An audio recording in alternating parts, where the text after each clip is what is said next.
8h45, l'heure de la question du jour. La question que nous vous posions vendredi pour ce matin, elle était la suivante. Le sabotage de câbles électriques sous-marins, est-ce un nouvel enjeu stratégique majeur, oui ou non? Alors Blaise, est-ce que nos auditeurs ont tranché la question? Nos auditeurs ont tranché la question et dans le même sens. Sur Instagram, ils sont 93% à penser oui. Sur X, ils sont 75% à penser oui. Et sur Facebook, ils sont 68% à penser oui. Alors, on va demander son avis à notre invité, Gérard Vespierre. Bonjour. Bonjour à vous. Merci d'être avec nous sur Radio Judaïka en ce matin. Vous êtes géopolitologue et créateur du site Le Monde Décrypté. Alors vous avez entendu l'avis de nos auditeurs à cette question. Quel est votre avis à vous? Le sabotage de câbles électriques sous-marins est-il un nouvel enjeu stratégique majeur? L'existence de tels réseaux à travers les mers et les océans du monde est un élément stratégique majeur. Donc le fait de s'y attaquer de la part de la Russie et de ses alliés, en particulier la Chine, est effectivement un acte stratégique et qui devra connaître une réponse. On aura peut-être l'occasion de l'aborder dans nos échanges de questions, mais je ne crois pas que les pays occidentaux vont accepter ce genre de situation. Mhm. Lors de la préparation de cet entretien, nous avons échangé et vous m'aviez suggéré de trouver un lien, de mener une réflexion entre les activités russes en mer Baltique et le coulage d'un navire de transport russe en mer Méditerranée. Tout à fait. Et je m'appuie pour faire ce rapprochement sur une déclaration de 2018 du département d'État concernant la réponse des États-Unis à toute provocation. Et donc cette déclaration qui cadre la politique américaine dit tout acte de provocation connaîtra une réponse. Pas forcément au même endroit, pas forcément de la même façon, mais le signal sera suffisamment clair, dit le texte, pour que les auteurs comprennent très très bien le sens du message que nous leur enverrons. Donc je crois qu'effectivement le flou autour du coulage d'un navire russe en Méditerranée, d'un navire donc de transport civilo-militaire, eh bien, est un signal qui a été envoyé à la Russie. Alors, c'est une hypothèse. Mais qu'avons-nous pour étayer cette hypothèse? Eh bien, deux choses. Premièrement, le flou autour des causes de cet acte, qui connaît pratiquement un parallèle avec ce qui s'est passé, hélas, au Kazakhstan. On est passé des oiseaux à effectivement l'explosion de têtes de missiles avec les fragmentations de billes. Donc voilà deux grandes explications qui n'ont rien à voir l'une avec l'autre. Et on retrouve ce même schéma où on parle d'une explosion dans la salle des machines, et puis la société propriétaire du bâtiment parle d'actes de sabotage, d'actes de piraterie. Donc, voyez-vous, on retrouve cette dualité qui représente effectivement la difficulté de trouver une explication réelle. Pour revenir au câble sous-marin, peut-on penser que ces coupures vont s'arrêter à l'aube de l'année 2025 et quel est l'intérêt de la Russie de continuer? Alors, effectivement, je m'apprêtais à vous dire que la véracité de cette hypothèse pourrait se retrouver dans le fait qu'il n'y a pas, dans les prochaines semaines et dans les prochains mois, d'actes de piraterie et de provocation russes, chinois sur les installations de câbles, les réseaux de câbles dans le monde et donc dans les réseaux sous-marins.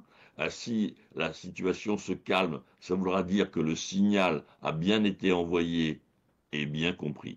Alors maintenant, qu'est-ce que peut en tirer la Russie? Eh bien, la Russie, elle en tire deux avantages. Dans un premier temps, euh, eh bien, effectivement, les pays occidentaux se trouvent un petit peu humiliés, un petit peu démunis devant de tels actes. Donc, c'est une attitude qui intéresse beaucoup le Kremlin, à l'aube de négociations. C'est mettre les pays occidentaux sur la défensive, n'est-ce pas?